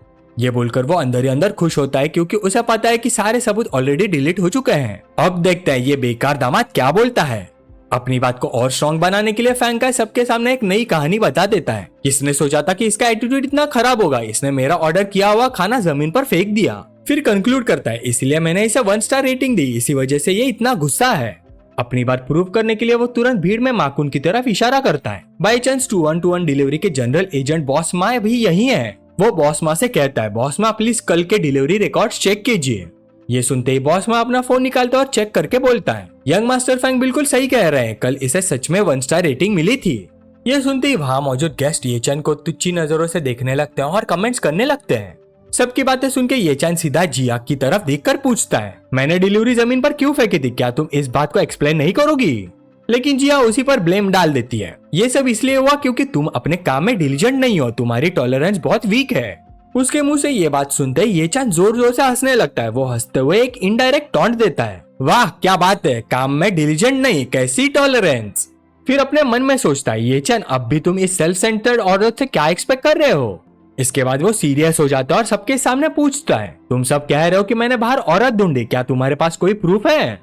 ये सुन के मैडम वैंग सवाल भरी नजरों से जिया को देखती है और जिया डर के मारे सिर हिलाकर मना कर देती है। प्रूफ ना होने पर मैडम वैंग टॉपिक चेंज कर देती है, जब किसी के पास प्रूफ नहीं है तो ये बात यही खत्म, लेकिन तुमने मेरे पोते को मारा, ये बात ऐसे खत्म नहीं होगी। ये सुन के ये चैन जवाब देता है, उसने लुयान रेसिडेंशियल कम्युनिटी के एंट्रेंस पर मुझ पर नाइफ से अटैक किया था। वो लॉजिक देता है, वहाँ कैमरास है और कम्युनिटी सिक्योरिटी भी विटनेस है, मैं सिर्फ लीगल फ्रेमवर्क के अंदर सेल्फ डिफेंस कर रहा था। फिर वो सीधा चैलेंज करता है, अगर आप इसे आगे बढ़ाना चाहती हो तो पुलिस बुला लेते हैं, अगर मैं अंदर गया तो मैं गारंटी देता हूँ कि ये भी बच नहीं पाएगा। ये सुनते ही मैडम वैंग गुस्से से बोल पड़ती है, अच्छा 3 साल हमारे घर का खाना खाकर तुम काफी कैपेबल हो गए हो, है ना? गुस्से में वो पूछती है, मेरे पोते को मारने के बाद अगला स्टेप मुझे मारना है? लेकिन ये चंद शांत रहकर बोलता है, मैडम वैंग मैंने हमेशा आपका रिस्पेक्ट किया है। वो प्रॉमिस करता है, मैं आपसे वादा करता हूँ जब तक जॉनी मुझे फ्यूचर में प्रोवोक नहीं करेगा मुझे उससे कोई प्रॉब्लम नहीं होगी। फिर वो अपनी फाइनल डिमांड रखता है, मेरी सिर्फ एक रिक्वेस्ट है, आप मुझे और जिया को डिवोर्स लेने की परमिशन दे दीजिए। डिवोर्स शब्द सुनते ही मैडम वैंग बोल पड़ती है, ठीक है, बिल्कुल ठीक है। फिर वो जोर से अनाउंस करती है, दोस्तों सबको पता है 3 साल पहले हमारे फैमिली ने एक लिविंग सन इन लॉ रखा था। ये शादी मेरे लेट हस्बैंड ने अरेंज की थी। पिछले 3 साल में चाहे जिया खुश नहीं थी, पर एल्डर्स की लास्ट विश पूरी करने के लिए जिया के पेरेंट्स ने मुझे कई बार डिवोर्स की बात की, लेकिन मैंने हर बार मना कर दिया। ये सुनते ही गेस्ट के बीच फुसफुस शुरू हो जाता है। फिर वो बोलती है, मेरी ग्रैंड डॉटर जिया को सब लोग यान सिटी की नंबर 1 ब्यूटी मानते हैं, कौन किसके लायक है ये मुझे कहने की जरूरत नहीं। फिर वो अपना फाइनल डिसीजन अनाउंस करती है, आज इस ये चन ने मेरे पोते को मारा और मेरी ग्रैंड डॉटर और हमारी फैमिली फ्रेंड फैंकाई के पर झूठे इल्जाम लगाए, इसलिए मैं डिसाइड करती कि अब मैं अपने लेट हस्बैंड की लास्ट विश का सम्मान नहीं करूंगी। मैं अनाउंस करती कि आज से ये चन हमारी वैंग फैमिली का दामाद नहीं रहा, आज से उसे हमारी वैंग फैमिली से निकाल दिया जाता है। ये सुनते ही युआचिन वेटर को ऑर्डर देता है, वेटर सबको सेलिब्रेशन के लिए ड्रिंक सर्व करो। उसके बाद एटमॉस्फेयर चेंज हो जाता है। वेटर सबको वाइन सर्व करता है और एक्सपेक्ट ही नहीं था। वैंग फैमिली के डिसीजन पर खुशी के साथ सब गेस्ट कॉन्ग्रेचुलेट करने लगते हैं। कॉन्ग्रेचुलेशन मैडम जुआन, कॉन्ग्रेचुलेशन जिया, सब एक साथ बोलते हैं और हवा में एक अजीब सी खुशी फैल जाती है। इसी सेलिब्रेशन के बीच जिया की माँ आगे आती है और सबका अटेंशन ले लेती है। सबका शुक्रिया। वैसे मैं आप सबको एक गुड न्यूज देना चाहती हूँ। हमारी जिया और येचन पिछले 3 सालों से अलग अलग सो रहे थे। उसने हमारी जिया को हाथ तक नहीं छुआ। बात को और क्लियर करते हुए वो जोर देती है, जिया अभी भी अबला नारी है। ये सुनते ही जिया शर्म से लाल हो जाती है, मॉम। लेकिन ये सब सुन के येचन अपने मन में सोचता है, ये सब बस एक बिजनेस है। ये जिया का चॉइस है कि वो अपने आप को एक कमोडिटी की तरह ट्रीट होने दे ताकि आखिर में सबसे बड़ा बीटर उसे ले सके। मतलब बिल्कुल क्लियर था। उसकी अबला नारी अनाउंस करके वो उसकी मार्केट वैल्यू बढ़ा रहे थे। इसके बाद येचन भी एक वाइन ग्लास उठाता है, लेकिन पीने के लिए नहीं। वो ग्लास जिया की तरफ बढ़ाता है और एक लास्ट सार्कास्टिक लाइन बोलता है, जिया कॉन्ग्रेचुलेशंस, आखिर तुम्हें कोई ऐसा आदमी मिल ही जाएगा जो तुम्हारी औकात के बाहर हो। ये सुनते ही जिया फिर से अपनी पुरानी एरोगेंस में आ जाती है। उसे लगता है कि येचन अभी भी उसे खोने से डर रहा है, इसलिए वो घमंड से बोलती है, अगर तुम अभी घुटनों पर बैठकर मुझसे भीख मांगो तो शायद मैं ग्रैंडमा से कह दूं कि अभी तुमसे डिवोर्स ना दिया जाए। ये सुन के येचन गुस्से और नफरत से भरा जवाब देता है, उसकी गलतफहमी क्लियर करते हुए, तुमने मुझे चीट किया और ऊपर से चाहती हो कि मैं तुम्हारे सामने घुटनों पर बैठकर भीख मांगू। बात फिर वही आ जाती है। अब येचन की नजर में जिया के लिए जरा भी रिस्पेक्ट नहीं बचा था। वो वाइन का ग्लास उल्टा करता और सारी वाइन जमीन पर गिरा देता है, सीधा इंसल्ट। फिर बोलता है, तुम इसके लायक नहीं हो। येचन का ये एटीट्यूड देखकर जिया का गुस्सा 7वें आसमान पर पहुंच जाता है। उसे यकीन ही नहीं होता कि जो आदमी कल तक उसकी हर बात मानता था आज उसे रिजेक्ट कर रहा है। वो अपने मन में सोचती है, ये गंदा और घटिया आदमी आज पागल हो गया है, सीधा बगावत कर रहा है। ग्रैंडमा, इसे सिर्फ डिवोर्स दे देना तो इसके लिए एस्केप हो जाएगा। हम इसे इतनी आसानी से नहीं छोड़ सकते, इसने हमें इंसल्ट किया है। पास खड़ा जॉनी, जो पहले से येचन से गुस्से में है, तुरंत मौका पकड़ लेता है और उसका सपोर्ट करता है। फिर ग्रैंडमा वैंग सब गेस्ट को एड्रेस करके जोर से बोलती है, सब लोग सुन लो, इस येचन ने मेरी ग्रैंड डॉटर के 3 कीमती साल बर्बाद किए हैं और ऊपर से मेरे पोते को भी मारा है। इसने हमारे ट्रस्ट का गलत फायदा उठाया। आज यहाँ जितने भी लोग हैं सब यान सिटी के बड़े बड़े लोग हैं, आप सबका स्टेटस है। तो मैं आपसे रिक्वेस्ट करती हूँ कि सब मिलकर इसकी रोजी रोटी के हर रास्ते को बंद कर दो। इसे समझ आना चाहिए कि हमारे खिलाफ जाने का अंजाम क्या होता है। ओल्ड मैडम वैंग की बात सुन के हॉल में फुसफुस शुरू हो जाती है। लोग सरप्राइज में आपस में बात करने लगते हैं। तभी डिस्कशन के बीच फैंग का आगे बढ़ता है। जुआन फैमिली की नजरों में अच्छा बनने का चांस नहीं छोड़ना चाहता, इसलिए वो अनाउंस करता है, मैं फैंग फैमिली की तरफ से वैंग फैमिली का सपोर्ट करता हूँ। भीड़ तुरंत उसे पहचान लेती है, अरे ये तो फैंग फैमिली का एल्डेस्ट सन है, वही फैमिली जिनके पास यान सिटी में सबसे बड़ा अफोर्डेबल लग्जरी होटल्स का चेन है। जैसे ही फैंकाई बोलता है, लगता है जैसे कंपटीशन स्टार्ट हो गया हो। एक और आदमी आगे आता है, सब लोग सुनो, मैं जोंगवे हूँ, ली हूँ और सैंटियान रेस्टोरेंट का ओनर। मैं 20 साल से यान सिटी के कैटरिंग बिजनेस में हूँ। मैं भी वैंग फैमिली का सपोर्ट करता हूँ और ये चैन की रोजी रोटी बंद करूंगा। वो अपनी बात फिनिश भी नहीं करता कि माकुन भी पीछे नहीं रहना चाहता और आगे आ जाता है, मैं माकुन हूँ, यान सिटी में 2-on-2 डिलीवरी का जनरल एजेंट। मैं भी वैंग फैमिली का सपोर्ट करता हूँ और ये चैन की रोजी रोटी बंद करूंगा। इतने लोगों को अपने खिलाफ देखकर भी ये चैन नहीं डरता, उल्टा वो शांत होकर काउंट करना स्टार्ट करता है। होटल, वेटर, फूड डिलीवरी, ये 3 इंडस्ट्रीज तो तुम लोगों ने ऑलरेडी मुझे ब्लैकलिस्ट कर दी है। काफी मेहनत की है तुम सब ने, कोई और इंडस्ट्री बची है क्या? अगर है तो वो भी आगे आ जाए। ये सुनते ही एक और आदमी आगे आता और चिल्लाता है, मैं गोल्डन मिनी कैरियो का सीईओ हूँ। मेरा सपना है कि तुमसे जीरो कनेक्शन हो। यान सिटी में कोई भी कैरियो के या बार तुम्हें एंटरटेनमेंट इंडस्ट्री में जगह नहीं देगा। फिर जॉनी भीड़ से पूछता है, और कौन है जो इसके बाकी रास्ते भी बंद कर सकता है? कौन है जिसका इन्फ्लुएंस सब रिच लोगों पर है? ये सुनते ही हॉल में अचानक सन्नाटा छा जाता है। लोग धीरे धीरे बात करने लगते हैं। यान सिटी में बहुत सारे रिच लोग हैं, कोई एक आदमी नहीं है जो सबको कंट्रोल करे। तभी सीन चेंज होता है और सबकी नजर एक बहुत ही खूबसूरत लड़की पर पड़ती है। वो एक सोफा पर शांत से बैठी होती है। तब तक उसने किसी बात पर ध्यान ही नहीं दिया था। उसकी प्रेजेंस ही दिखाती कि वो सबसे अलग है, बिल्कुल मिस्टीरियस ब्यूटी वाइब। उसे देखकर जुआन यूजिन शॉक हो जाता है, जैसे उसकी सांस रुक गई है। वो सोचता है ये कौन है, इतनी खूबसूरत, ये कब आई, मैंने नोटिस कैसे नहीं किया। अगली पल उसे समझ आ जाता है कि वो कोई आम गेस्ट नहीं है और वो घबराकर तुरंत आगे बढ़ता है। ओह प्रेसिडेंट शिन, आप कब आए? मुझे माफ कीजिए, मैं आपको एंट्रेंस पर रिसीव नहीं कर पाया, ये मेरी बड़ी गलती है। माकुन उसे पहचान नहीं पाता और हैरानी से पूछता है, प्रेसिडेंट योन ये कौन है, हमें भी इंट्रोड्यूस कीजिए। जुआन यूचिन उसकी तरफ देखकर सोचता है, माकुन तुम सच में यान सिटी में रहते हो? तुम्हें ये लेडी नहीं पता? तुम्हारी ये इग्नोरेंस तुम्हें महंगी पड़ेगी। फिर वो सबके सामने प्राउडली बोलता है, साफ है ये यूसैंग ग्रुप की फेमस वाइस प्रेसिडेंट है, प्रेसिडेंट शिन होंगियन। ये नाम सुनते ही पूरे हॉल में हंगामा मच जाता है। सबके चेहरे पर शॉक क्लियरली दिख रहा होता है। ये इतनी खूबसूरत लड़की यूसैंग ग्रुप की वाइस प्रेसिडेंट है। लोग हैरानी से बात करने लगते हैं। यूसैंग ग्रुप का चेयरमैन तो हमेशा एक डिवाइन ड्रैगन जैसा रहा है, सिर्फ नाम सुना है, कभी सामने नहीं देखा। कहते हैं कि वाइस प्रेसिडेंट शीन की पावर बहुत बड़ी है, कंपनी का असली पब्लिक फेस वही है। कंट्री के अंदर जो भी हंड्रेड्स ऑफ बिलियंस के इंटरनेशनल डील्स आए हैं, सब उसने खुद साइन किया है। कह सकते हो कि एक आदमी के नीचे है, लेकिन 10,000 लोगों से ऊपर। ये सुन के ये चैन अपने मन में सोचता है, ओह मेरी कंपनी की वाइस प्रेसिडेंट, मतलब ये मेरे लिए काम करती है। इधर जुआन यूचिन कोई भी चांस मिस नहीं करना चाहता प्रेसिडेंट शिन को इम्प्रेस करने का। उसका इन्फ्लुएंस सबसे ऊपर है। माकुन भी तुरंत सपोर्ट करता है, बिल्कुल सही बिल्कुल सही। प्रेसिडेंट शिन की ब्यूटी के साथ साथ वो शायद एक ऐसी इंसान है जिसे यान सिटी के सारे रिच लोग जानना चाहते हैं। ये सुनते ही शिन होंगियन थोड़ा सार्कास्टिक हो जाती है। उसे ये चापलूसी बिल्कुल पसंद नहीं आती। वो सीधा बोलती है, तुम्हारी बातों से तो ऐसा लग रहा है जैसे मेरा यान सिटी के सब रिच लोगों के साथ अफेयर चल रहा हो, जुबान संभाल के बोलो। ये तीखी बात सुन के माकुन घबरा जाता है और तुरंत माफी मांगने लगता है, सॉरी मेरी जुबान फिसल गई, मेरा वो मतलब नहीं था। लेकिन बाहर से माफी मांगते हुए भी अंदर से वो कुछ और ही सोच रहा था। अपने होठों को चाटते हुए उसके दिमाग में गंदी सोच आती है। तभी जुआन यूचिन बोलता है, प्रेसिडेंट शिन प्लीज एक्शन लीजिए और इस ये चैन की रोजी रोटी बंद कर दीजिए, आपका एक शब्द ही काफी होगा। साथ ही साथ वो मन में कैलकुलेट करता है, हमारी वैंग फैमिली ने रिसेंट में इस वाइस प्रेसिडेंट शिन को काफी बेनिफिट दिया है ताकि यूसैंग ग्रुप से 70 मिलियन का फंडिंग मिल सके। उम्मीद है वो हमारा सपोर्ट करेगी। उधर शिंग होंगिन अपने बैग से लॉलीपॉप निकालती है और अपने होठों के बीच रख लेती है। उसका स्टाइल बिल्कुल केयरफ्री होता है। ये देखते ही वहाँ मौजूद सारे आदमी पागल हो जाते हैं। सब अपने लाइटर्स निकल कर आगे बढ़ते हैं, इस उम्मीद में कि सबसे पहले वो उसकी लॉलीपॉप जलाए और उसका अटेंशन पाए। लेकिन शिन होंगियन सबको इग्नोर कर देती है, जैसे वो एग्जिस्ट ही नहीं करते। अपनी उंगली से इशारा करके वो भीड़ में खड़े ये चैन को बुलाती है, इधर आओ। ये देखकर ये चैन सोचता है, मेरी कंपनी की ये वाइस प्रेसिडेंट जिसे मैं कभी मिला नहीं, काफी इंटरेस्टिंग है, सबको छोड़कर मुझे बुला रही है। फिर वो पूछता है क्या चाहिए। शिनयून सीधा ऑर्डर देती है, मेरा लॉलीपॉप जलाओ। ये सुनते ही सब लोग शॉक हो जाते हैं। लोग आपस में बात करने लगते हैं। प्रेसिडेंट शिन ने उस बेकार आदमी से लॉलीपॉप जलाने को कहा। हम सब यहाँ खड़े हैं, फिर भी उसने उसे चूज किया। इस बेकार आदमी में ऐसा क्या स्पेशल है? शायद वो उसे इंसल्ट करना चाहती है। लेकिन सबको शॉक करते हुए ये चैन सीधा मना कर देता है, मेरे पास लाइटर नहीं है। लोग और भी शॉक हो जाते हैं, इसके पास लाइटर नहीं है? इतने सारे लोगों के पास लाइटर है, पूछ नहीं सकता क्या? ये तो ओपनली यांग सिटी की टॉप गॉडेस शिनयून को रिजेक्ट कर रहा है, इतनी हिम्मत।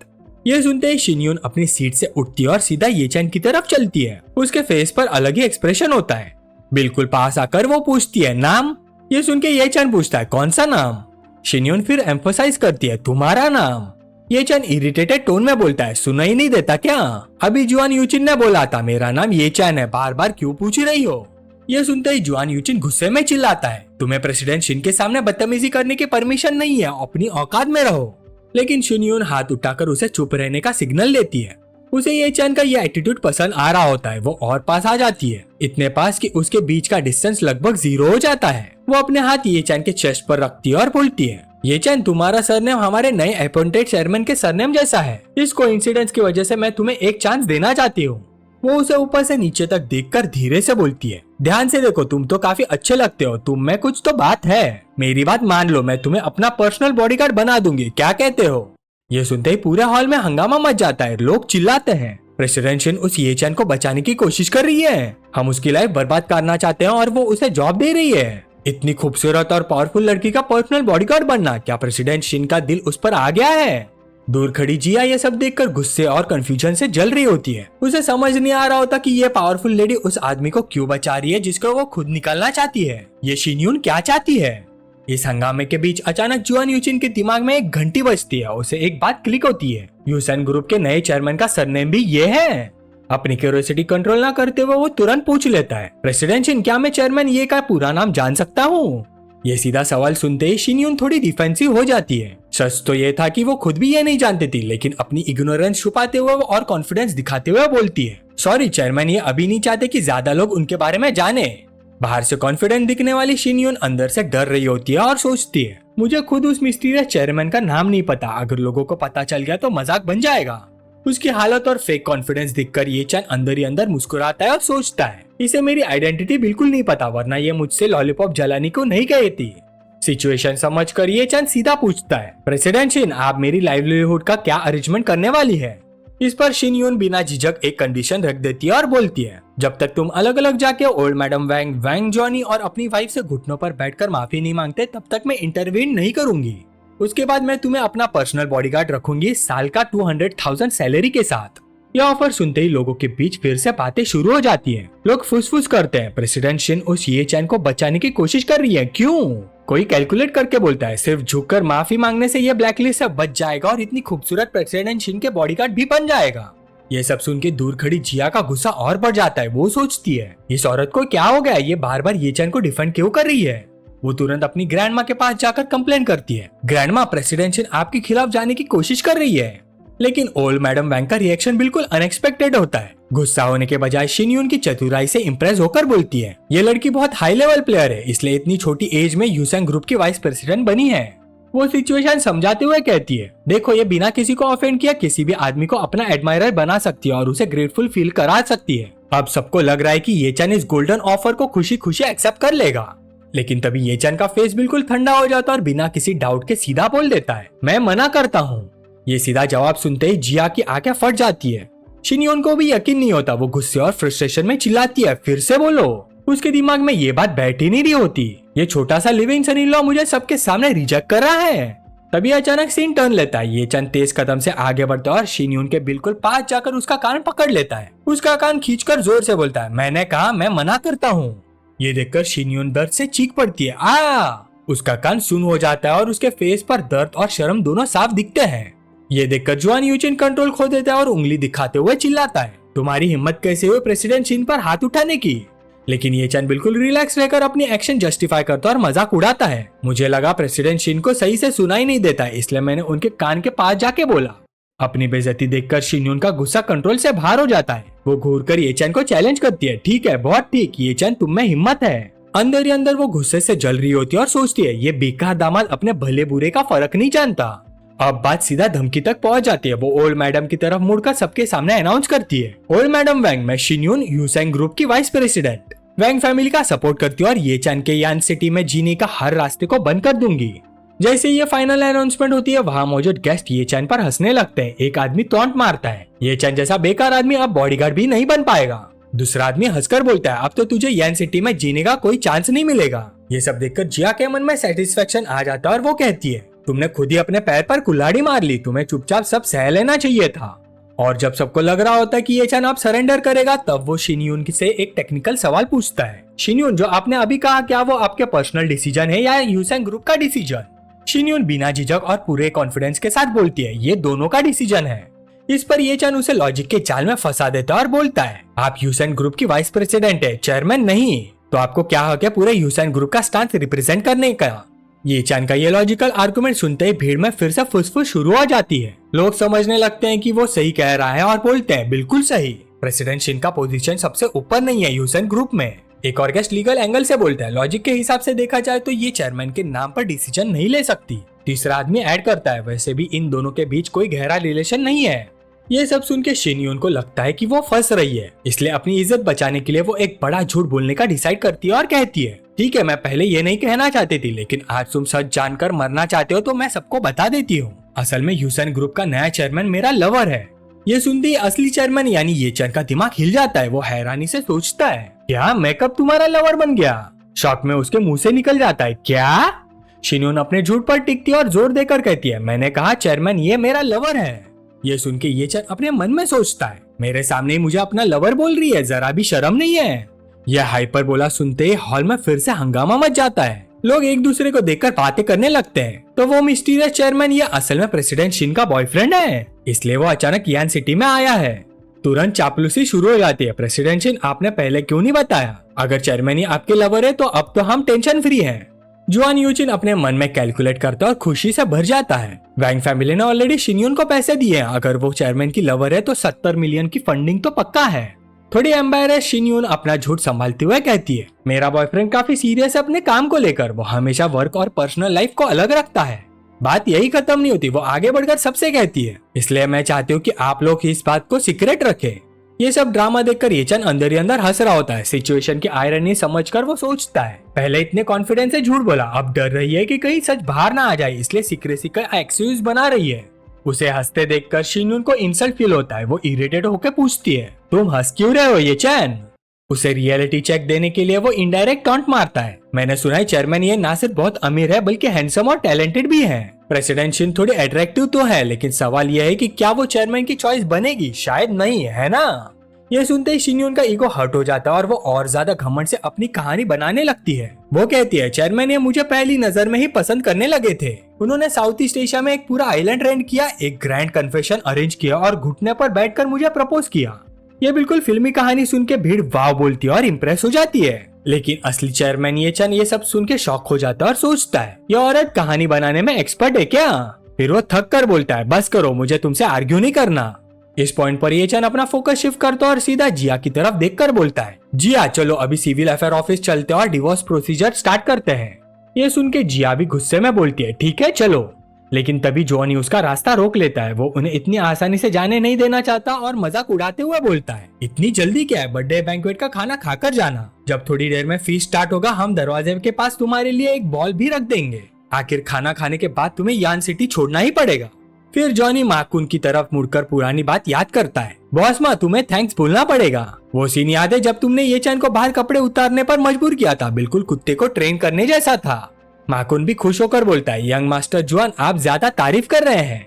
तभी ये चैन फाइनल डिसीजन लेता है, माकुन का काम यही खत्म, अब और कोई ड्रामा देखने लायक नहीं। बिना टाइम वेस्ट किए वो तुरंत अपना फोन निकालता है और एक स्पेशल नंबर डायल करता है। दूसरी तरफ से एक रिस्पेक्टफुल बुढ़े आदमी की आवाज आती है, थर्ड यंग मास्टर। सीधा पॉइंट पर आते हुए ये चैन पूछता है, वह आदमी जो फूड डिलीवरी का काम करता है और हमेशा मेरे ग्रैंडफादर को खाना देने पर इंसिस्ट करता था, उसका नाम क्या था? फोन पर बूढ़ा आदमी तुरंत जवाब देता है, आप 2-on-2 डिलीवरी के सीईओ जॉन चू की बात कर रहे हैं। ये नाम सुनते ही ये चैन सीधा ऑर्डर देता है, हाँ वही, अभी तुरंत उसे कांटेक्ट करो और बोलो कि यान सिटी में 2-on-2 डिलीवरी की एजेंसी तुरंत रिवोक कर दे।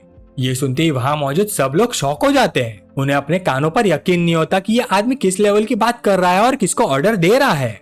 फोन की दूसरी तरफ से बूढ़ा आदमी बात कंटिन्यू करता है, हाँ वो हमेशा ओल्ड मास्टर से मिलना चाहता था और उनसे कनेक्शन बनाना चाहता था, तो वो जरूर खुशी से ये काम करेगा। वैसे भी अब उसकी नेटवर्थ 50 मिलियन से ज्यादा हो चुकी है, तो वो ओल्ड मास्टर के साथ टेबल शेयर करने के लायक है। ये सुन के ये चंद थोड़ा इम्प्रेस होकर बिल्कुल एक एल्डर की तरह बोलता है, हम इस लड़के ने काफी प्रोग्रेस की है इन सालों में, किसी दिन उसके साथ मीटिंग सेट करो, मैं उसे मिलूंगा। बूढ़ा आदमी तुरंत जवाब देता है, जी यंग मास्टर। जैसे ये चंद अपना फोन रखता है, कुछ पल के लिए पूरी जगह पर सन्नाटा छा जाता है। किसी को समझ नहीं आता कि ये सब सच था या कोई मजाक। लेकिन अगले ही पल जॉनी जोर जोर से हंसने लगता है, जैसे उसने सदी का सबसे बड़ा जोक सुन लिया हो। ये चैन ये कैसा ड्रामा कर रहा है तू? वो अपनी आंखों से आंसू पोंछता है और बोलता है, 2-on-2 के सीईओ को कॉल करके उसे ऑर्डर दे रहा है। तुम्हारा ये डिल्यूजन तो सीरियस लेवल का है, घर से निकाले जाने के बाद तुम्हारा लास्ट ब्रेन सेल भी फ्राई हो गया है क्या? पूरा हॉल मजाक उड़ाते हुए हंस पड़ता है। सबको लगता है कि वो एक बेकार आदमी का लास्ट डेस्परेट ड्रामा देख रहे हैं। माकुन सिर हिलाकर हल्की सी हंसी के साथ बोलता है, बच्चे तू सीधा घुटनों पर बैठ जाता तो ठीक था, अब तूने पूरे शहर के सामने अपनी बेइज्जती करवा ली। वो गुस्से में बोलता है, तुम्हारा दादा एक सिंपल फार्मर है और सीईओ के पास बिलियंस की प्रॉपर्टी है, क्या वो तुम्हारे दादा के साथ बैठकर खाना खाएगा? क्या तुम सपना देख रहे हो क्या? जिया के मन में एक अजीब सी सेटिस्फेक्शन होती है। वो सोचती है, अगर कैपेबिलिटी नहीं हो तो नहीं है, ये ड्रामा करने की क्या जरूरत थी? लेकिन दूसरी तरफ शिनयून जो वहाँ खड़ी है उसकी नजर सिर्फ ये चैन पर टिकी हुई है। वो बाकी सबकी तरह उसे इग्नोर नहीं कर रही बल्कि कुछ गहरा सोच रही होती है। तभी अचानक माहौल को तोड़ते हुए माकुन का फोन बजता है। वो स्क्रीन को देखकर एक्साइटेड हो जाता है, सीईओ वू का कॉल। वो तुरंत फोन उठाता और चापलूसी शुरू करता है, सीईओ सर मैं अभी सोच रहा था कि इन दिनों आपको कॉल करूँ ताकि कॉन्ट्रैक्ट रिन्यूअल डिस्कस कर सके। लेकिन फोन की दूसरी तरफ से सीईओ की गुस्से भरी आवाज आती है जो सारी इल्यूजन्स को तोड़ देती है। मैं स्पेसिफिकली तुम्हें यह बताने के लिए कॉल कर रहा हूँ कि यान सिटी में तुम्हारी एजेंसी रेटिंग रिवोक कर दी गई है। ये सुनते ही माकुन के पैरों के नीचे से जमीन खिसक जाती है। उसे समझ नहीं आता कि क्या हो गया और वो गहरे शॉक में चला जाता है। एक्स बॉस तुरंत सफेद पड़ जाता है। उसका चेहरा बिल्कुल वैसे हो जाता है जैसे प्रिंटर की इंक खत्म हो गई हो और उसके चेहरे पर ठंडी पसीने की बूंदें बहने लगती है जैसे ही वो इतनी बुरी खबर सुनता है। घबराहट में वो मेहमानों की तरफ देखता है। उसके दिमाग में सिर्फ यही चल रहा होता है कि इतने बड़े लोगों के सामने उसकी बेइज्जती नहीं हो सकती। ये सब उसके विलन स्क्रिप्ट में था ही नहीं। तो ये गंदा आदमी जोर जोर से बोलना शुरू करता है, सबको झूठ बताता है कि कॉन्ट्रैक्ट 8 मिलियन फी के साथ रिन्यू हो चुका है। उसकी आवाज बिल्कुल एक फाइनल बॉस जैसे कॉन्फिडेंट होती है जो अभी तक अपने ऊपर हेल्थ बार नहीं देख पाया। जबकि फोन पर सामने वाला कह रहा होता है कि पार्टनरशिप खत्म हो गई। माकुन फिर भी एक्टिंग करता रहता है जैसे वो लोग सेलिब्रेशन के लिए ड्रिंक्स पे जा रहे हो, बिल्कुल एक बेकार के ड्रामा एक्टर जैसा ओवर एक्टिंग करता हुआ। वो अलविदा बोलता है और फ्यूचर में अच्छी कॉपरेशन का प्रॉमिस करता है, जबकि सीईओ लाइन पर उसे पागल कह रहा होता है। फिर वो फोन काट देता है हंसते हुए, बिल्कुल उस आदमी की तरह जिसने रिस्की मैसेज भेजा हो और अब रिप्लाई का वेट कर रहा हो। हमारे प्रोटैगनिस्ट को उसकी ये बेकार एक्टिंग सीधा समझ आ जाती है और उसे इतना क्रिंज फील होता है कि वो सीधा घूरने लगता है। फिर माकुन दूसरे मेहमानों की तरफ मुड़कर सीधा मुंह बना के बोलता है कि डील बिल्कुल पक्की हो गई है। उसकी स्माइल इतनी जबरदस्ती वाली होती है जैसे स्लो इंटरनेट से अपलोड हुई हो। ये गुड न्यूज सुन के वैंग जानी टोस्ट प्रपोज करता है और ये झूठा आदमी वाइन पीता है जो उसके अपने ही आंसुओं के साथ मिक्स होती है। रिग्रेट और बुरी लाइफ चॉइसेस का परफेक्ट टेस्ट। लेकिन ये चन उसके आंसू देख लेता है और स्मोक करता है। समझ जाता है कि उसका मुंह परफेक्टली काम कर गया, बिल्कुल पजल का पीस सही जगह फिट होने वाली सेटिस्फेक्शन। वाइस प्रेसिडेंट शिन को ये आंसू थोड़े अजीब लगते हैं और वो पूछती कि सब ठीक तो है ना। उसका टोन बिल्कुल वैसा होता है जैसे किसी स्ट्रेंजर को पोलाइटली बोलते हो कि मुंह में कुछ लगा है। लेकिन वो आदमी तुरंत झूठ बना देता है कि स्ट्रॉन्ग ड्रिंक गलत जगह चला गया। सबसे पुराना झूठ, मैं ठीक हूँ के बाद वाला। तब हमारा हीरो हाथ बढ़ाकर सीधा पूछ लेता है कि वो सबको सच क्यों नहीं बता देता कि उसकी एजेंसी खो दी है। उसकी आवाज ऑकवर्ड साइलेंस को बिल्कुल काट देती है। एक्सपोज होने पर माकुन गुस्से से चिल्लाता है कि हेडक्वार्टर्स ने कंट्रोल ले लिया है और इसका इस लड़के से कोई लेना देना नहीं। बिल्कुल कॉर्पोरेट डॉजबॉल का प्रो प्लेयर जैसा ब्लेम शिफ्ट करता है।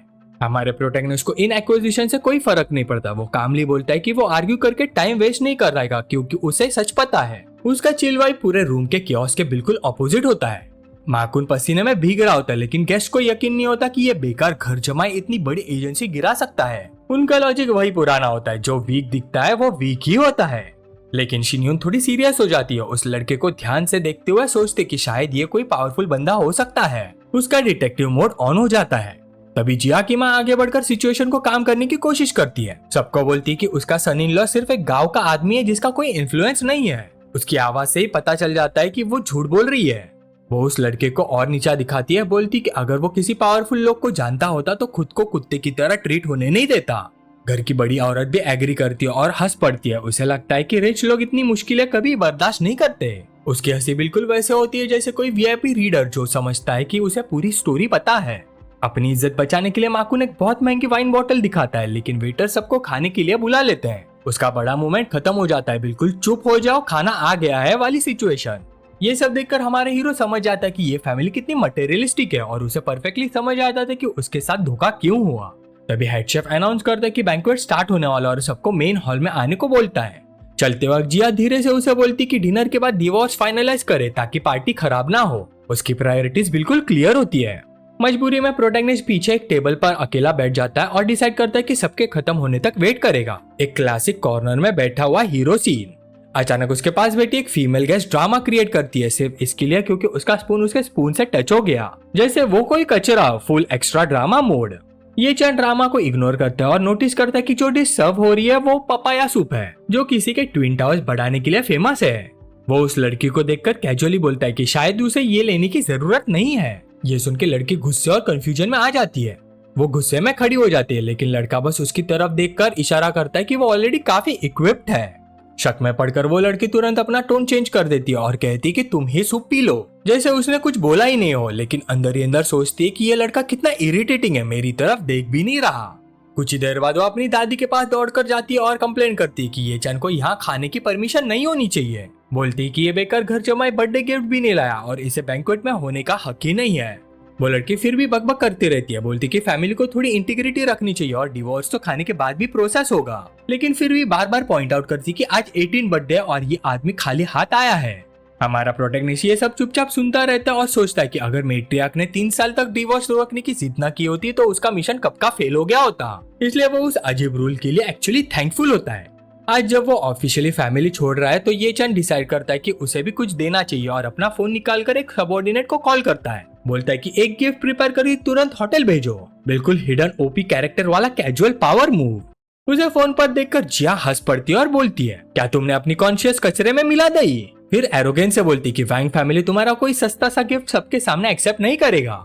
उसकी वाइफ उसे और इंसल्ट करती रहती है, बोलती है कि अपनी बेइज्जती बंद करो क्योंकि तुम सिर्फ एक फ्री में रहने वाले आदमी हो। वो इतना तक बोल देती कि अगर चाहे तो वो किसी को भेजकर उसके लिए कोई ठीक ठाक गिफ्ट खरीदवा देगी ताकि वो प्रिटेंड कर सके कि उसने दिया है।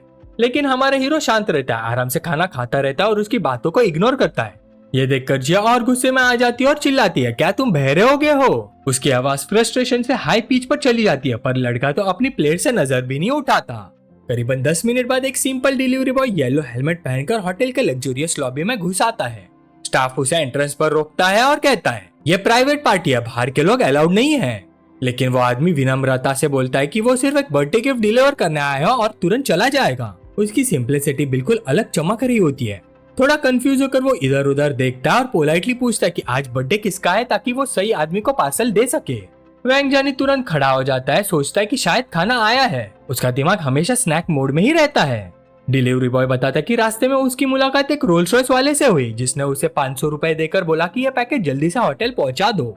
रोल्स रॉयस का नाम सुनते ही एरोगेंट कजन तुरंत एज्यूम कर लेता है कि ये गिफ्ट किसी बड़े आदमी ने उसकी दादी के लिए भेजा है। वो लालच भरी स्माइल के साथ हाथ बढ़ाता है और कहता है कि पैकेज तुरंत उसे दे दो। उसकी आंखों में पैसा चमकने लगता है। हॉल में सबकी क्यूरियोसिटी बढ़ जाती कि इस बॉक्स के अंदर क्या है। बिल्कुल सस्पेंस बिल्ड होता है। वैंग जानी ध्यान से बॉक्स खोलता है, एक्सपेक्ट करता है कि कुछ इम्प्रेसिव होगा। जैसे ही लीड खुलता है एक हरा लाइट चमकती है और उसके चेहरे पर पसीना आ जाता है। वो शॉक हो जाता है देखकर कि अंदर एक बहुत ही रेयर और महंगी आइस जेड है जो बहुत ही बड़ी दौलत की चीज है। वैंग जानी का मुंह खुला का खुला रह जाता है और वो जोर से बोलता है कि ये जेड बिल्कुल क्लियर है और कम से कम 10 मिलियन की होगी। ये सुन के सब लोग शॉक में आ जाते हैं और धीरे धीरे बात करने लगते हैं कि एक सिंपल डिलीवरी बॉय इतनी महंगी चीज कैसे ला सकता है और कौन सा अमीर आदमी इसके पीछे है। गॉसिप हर तरफ फैल जाता है और इस सब के बीच हमारा प्रोटैगनिस्ट बिल्कुल शांति से खाना खाता रहता है, जैसे उसे कोई लेना देना ही ना हो। सब लोग उस ब्रेसलेट की ब्यूटी में खो जाते हैं और मेट्रियार्क वैंग से पूछते हैं कि इतना बड़ा गिफ्ट किसने भेजा। लेकिन वो बुढ़ी औरत कंफ्यूज हो जाती है और कहती कि उसे नहीं पता किसने भेजा, क्योंकि वो किसी इतने अमीर और मिस्टीरियस इंसान को नहीं जानती। किन्हॉन भी जेड की क्वालिटी देखकर इम्प्रेस हो जाती है और सोचती है कि आखिर ये गिफ्ट किसने भेजा होगा। उसका दिमाग पॉसिबल पावरफुल लोगों की लिस्ट चेक करने लगता है। कुछ देर बाद उसके अंदर की वैनिटी जाग जाती है और वो सोचने लगती कि शायद उसके किसी रिच एडमायरर ने ये गिफ्ट भेजा होगा। वो खुद को कन्विंस कर लेती कि उसकी ब्यूटी से इम्प्रेस होकर किसी यंग मास्टर ने मिलियंस खर्च कर दिए होंगे उसका दिल जीतने के लिए। दूसरी तरफ वैंगकांग ब्रैक करना शुरू कर देता है, बोलता है कि ये गिफ्ट जरूर उसकी बेटी के किसी सीक्रेट एडमायरर ने भेजा है। पूरी फैमिली अपनी कहानियां बनाने में एक्सपर्ट होती है। इस एजम्पशन के बेसिस पर सब लोग एक दूसरे को बधाई देने लगते हैं। उन्हें लगता है कि एक अमीर बिलियनर दामाद अब फैमिली में आने वाला है। हमारे हीरो को ये पूरा सीन बहुत ही पैथेटिक और फनी लगता है। वो सोचता है कि ये लोग कोई भी अजीब झूठ बना लेंगे पर ये कभी एक्सेप्ट नहीं करेंगे कि ये झूठ उसने खरीदा है। फिर वो अपना मुंह साफ करता है, टेबल से उठता है और अपनी वाइफ से पूछता है कि क्या वो अपना खाना खत्म कर चुकी है ताकि वो यहाँ से निकल सके। इसके साथ ही ये चैन अनाउंस करता है कि उसने प्रॉमिस्ड गिफ्ट डिलीवर कर दिया है और अब वो सीधा रजिस्ट्री ऑफिस चलना चाहता है डिवोर्स फाइनलाइज करने के लिए। जिया की आंखें कंफ्यूजन से फैल जाती है और वो पूछते कि उसने गिफ्ट कब दिया, क्योंकि उसने तो उसे पूरी रात कुछ करते हुए नहीं देखा। तब प्रोटैगनिस्ट सीधा अपनी उंगली उसकी दादी की तरफ करता है और सबके सामने बोलता है कि वो 10 मिलियन वाला ब्रेसलेट उसका गिफ्ट है। वैंग शावी तुरंत उसकी तरफ उंगली दिखाकर चिल्लाता है कि वो बेशरम है और उसके पास कभी इतने पैसे हो नहीं सकते, 1000 साल में भी नहीं। कजिन भी ड्रामा कंटिन्यू करता है और जिया को बोलता है कि अपने हस्बैंड को रोके, ये अपनी बेइज्जती करवा रहा है। वो इंसिस्ट करता है कि ये गिफ्ट किसी रिच एडमायरर ने भी भेजा है। इसके बाद जिया जल्दी से उसका हाथ पकड़ती है और कहती कि चलो रजिस्ट्री ऑफिस चलते हैं, क्योंकि वो एक सेकंड भी इस लूजर के साथ शादी में नहीं रह सकती। बिल्कुल जल्दी छुटकारा पाने वाली अर्जेंसी। जाने से पहले ये चन उस बुढ़ी औरत की तरफ देखकर सीरियस टोन में कहता है कि 3 साल के रिश्तों के लिए ये ब्रेसलेट उसका फेयरवेल गिफ्ट है। ये जेस्चर एक तरफ क्लासी और दूसरी तरफ एक फाइनल इंसल्ट भी। जिया की माँ उस बात को इग्नोर करती है और चिल्लाती कि बस बकवास बंद करे और यहाँ से निकल जाए। वो फिर से बोलती कि वो वैंग फैमिली की एक चलती फिरती बेइज्जती है। तभी वैंग जॉनी गुस्से भरी शक्ल के साथ आता और बोलता है कि डिवोर्स साइन करते ही सीधा ट्रेन पकड़ के यून सिटी से निकल जाए। एक क्लासिक शहर छोड़ दे वाला डायलॉग। लेकिन हमारा हीरो बिल्कुल भी नहीं डरता और ठंडी आवाज में बोलता है कि उसकी जिंदगी उसके खुद की है और कोई डिसाइड नहीं करेगा कि वो कहाँ रहेगा। बिल्कुल मेन कैरेक्टर एनर्जी। कुछ देर बाद वो रोड पर राइड का वेट कर रहा होता है जब एक लग्जरी कार तेज स्पीड से आकर उसके सामने रुकती है लास्ट इंसल्ट देने के लिए। कार के अंदर फैंग का स्मग स्माइल के साथ बैठा होता है और बोलता है कि ये लड़का BMW में बैठने लायक नहीं है, इसे तो रेंटल बाइक लेना चाहिए। जिया भी हंस पड़ती और कहती कि वो लोग गवर्नमेंट बिल्डिंग के एंट्रेंस पर वेट करेंगे और उसे वही छोड़कर निकल जाता है, बिल्कुल हमारे पास फास्ट राइड है वाला फ्लेक्स।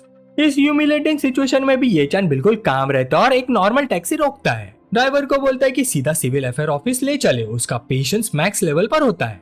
वहां पहुंचकर दोनों मीडिएशन रूम में जाते हैं जहां का एटमॉस्फेयर ठंडा और फॉर्मल होता है। यह उनकी अरेंज्ड शादी का फाइनल एंड होता है। प्रोसेस जल्दी होता है और कुछ ही मिनट में स्टाफ उन्हें रेड सर्टिफिकेट दे देता है। डाइवोर्स ऑफिशियली कंप्लीट हो जाता है और दोनों के रिश्ते खत्म हो जाते हैं। उसके दिमाग में जैसे एक क्वेस्ट कंप्लीट साउंड बजता है। डॉक्यूमेंट हाथ में लेकर ये चान हल्का महसूस करता है और सोचता है कि 3 साल के दुख के बाद वो फाइनली फ्री हो गया। अब वो घर जमा ही नहीं रहा, जैसे एक बर्डन हट गया हो। लेकिन बाहर निकलते ही फैंका फिर से आता और उसे चिढ़ाता है, बोलता है कि वो यूजलेस सन इन लॉ से अब अबैंडन्ड सन इन लॉ बन गया है। लेकिन ये चान को कोई फर्क नहीं पड़ता। वो ठंडी आवाज में बोलता है कि अब उसका उस औरत से कोई लेना देना नहीं और पीछे मुड़कर चला जाता है। वो ऑलरेडी नेक्स्ट फेज के बारे में सोच रहा होता है। जिया इग्नोर होने पर गुस्से में आ जाती है और रोड के बीच में चिल्लाने लगती है। उसे useless abandoned son in law बुलाती है। उसकी आवाज उसकी फ्रीडम का बैकग्राउंड नॉइज बन जाती है। जब वो टैक्सी में बैठता है तब वो औरत लग्जरी कार में बैठकर भी गुस्से में होती है और फैंका को ऑर्डर देती कि उसकी टैक्सी फॉलो करे ताकि वो कंफर्म कर सके ये शहर छोड़ रहा है। फैंका स्मग स्माइल के साथ उसका ऑर्डर मानता है। उसे पूरा यकीन होता है कि ये चंद सीधा रेलवे स्टेशन जा रहा है भागने के लिए। उसका कॉन्फिडेंस बिल्कुल उस इंसान जैसा होता है जिसे जॉनर ही नहीं पता। जब वो बिजी स्ट्रीट्स में टैक्सी का पीछा कर रहे होते हैं उन्हें लगता है कि उन्होंने उसके सारे सपोर्ट के रास्ते बंद कर दिए हैं, तो उस लड़के के पास शहर छोड़ने के अलावा कोई ऑप्शन ही नहीं है। उनका प्लान उन्हें बिल्कुल परफेक्ट लग रहा होता है।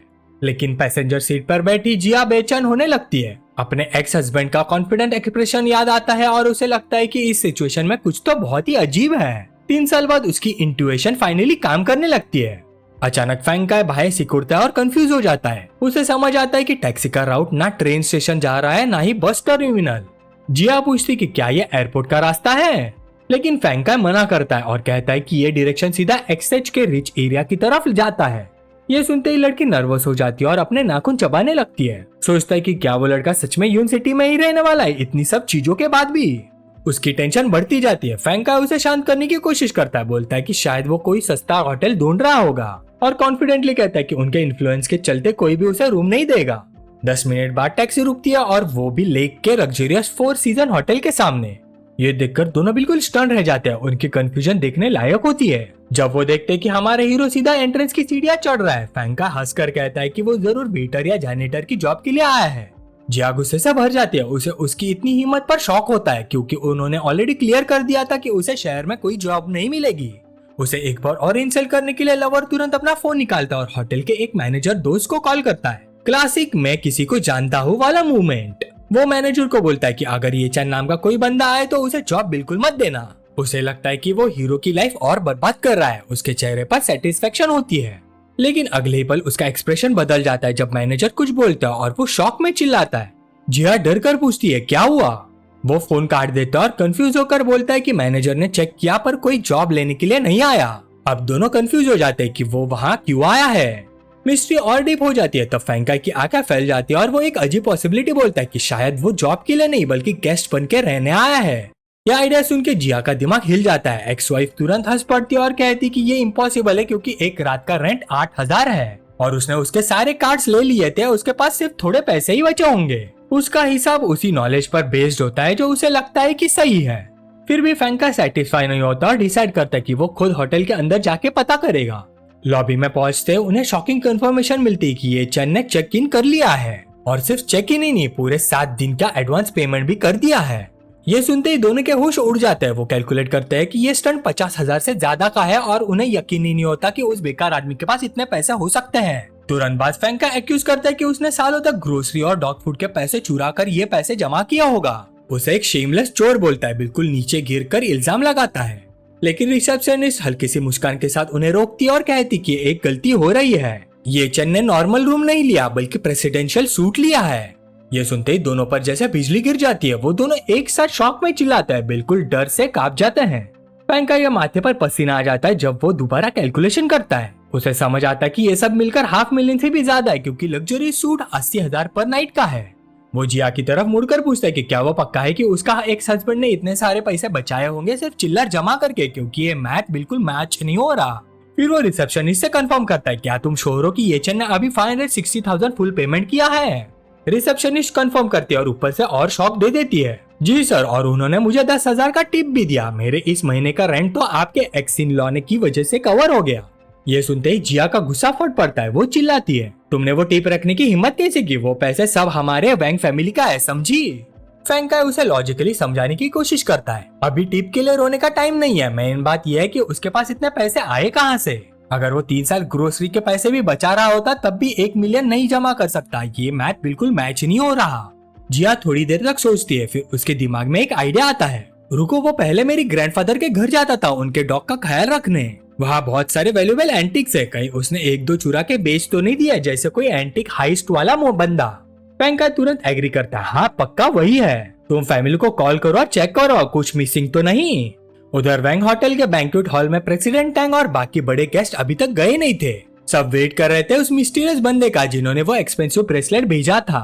शिन्यून दरवाजे की तरफ देखते हुए रेस्टलेस हो रही थी, सोचती है ट्रैफिक हो सकता है पर अब तक तो गिफ्ट भेजने वाला आ जाना चाहिए था। फिर एक डिस्टर्बिंग थॉट आता है, कहीं सच में ये चैन ने ही वो ब्रेसलेट भेजा हो? और तुरंत खुद ही सोचती है, नहीं, इतना बड़ा प्लॉट ट्विस्ट थोड़ी ना आ सकता है।